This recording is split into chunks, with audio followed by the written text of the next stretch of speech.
बाबा, आप रुक जाइए, मौसम बहुत ज्यादा खराब है। मुझे तो समझ नहीं आ रहा।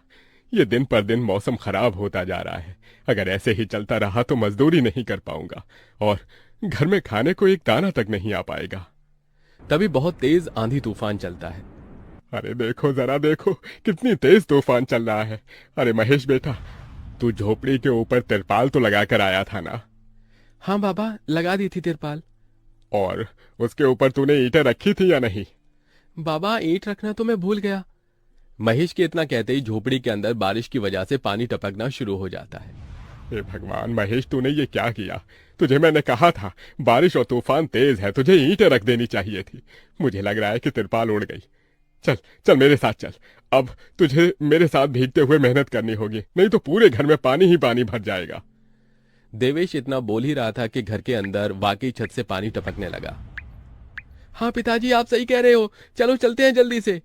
दोनों बाप बेटा बारिश में बाहर निकलते हैं और झोपड़ी की छत पर तिरपाल को सही से लगाना शुरू कर देते हैं।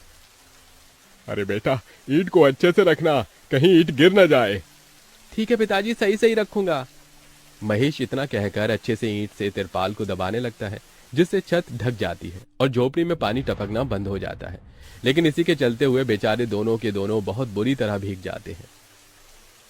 अरे चलो बेटा, बहुत ठंड हो रही है, बाहर घर में चलते हैं। चलो, बरसात में मौसम बिल्कुल ठंडा हो गया है। हाँ पिताजी, आपने बिल्कुल सही कहा, चलिए। जब दोनों बाप बेटा घर के अंदर आ जाते हैं तो मेघा उन्हें सूखा कपड़ा देती है और अपना शरीर पोंछने के लिए कहती है। आप लोग अपना शरीर पोंछ लो और सूखे कपड़े पहन लो, नहीं तो ठंड लग सकती है। मेघा के दिए हुए कपड़े दोनों पहन लेते हैं। तभी बीमार शकुंतला बिस्तर पर पड़ी हुई मेघा से कहती है। अरे बेटी, तूने खाने के लिए कुछ बनाया नहीं? माँ, मैं बारिश के रुकने का इंतजार कर रही हूँ। घर के अंदर खाना कैसे बनाऊंगी? सारे में धुआं ही धुआं हो जाएगा। मेरी दवाई का समय हो गया है और मुझे भूख भी लग रही है। ठीक है माँ, मैं कुछ करती हूँ।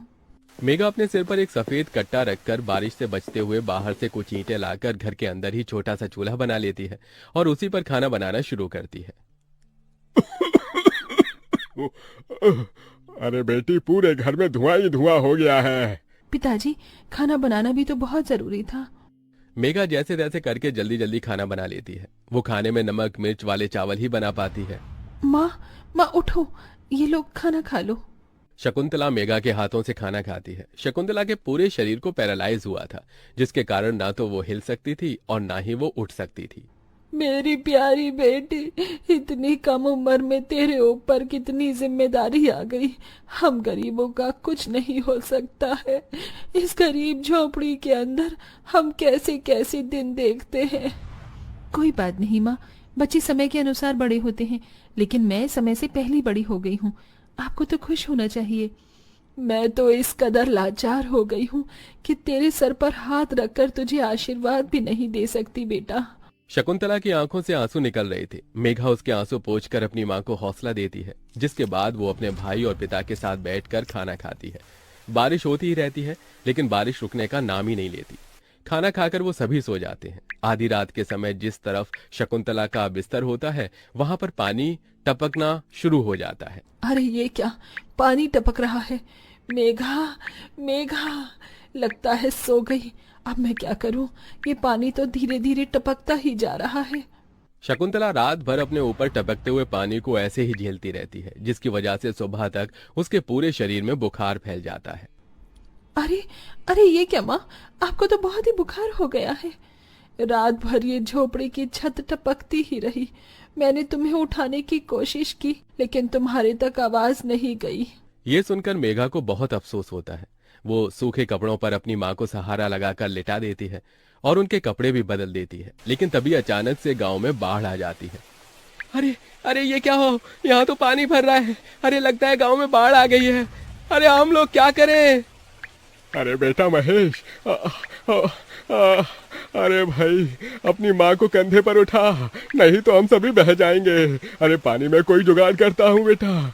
देवेश फौरन घर के बाहर जाता है। जहां वो आसपास देखता है, उसे एक रेडी दिखाई देती है। देवेश उसे लेकर आता है, जिस पर शकुंतला को लिटा देता है। अरे चारों तरफ पानी ही पानी हो रहा है, हमें अब यहाँ से जाना होगा, नहीं तो पानी में हम डूब जाएंगे। तभी अचानक से उनकी झोपड़ी पानी में डूबकर बह जाती है। हमारी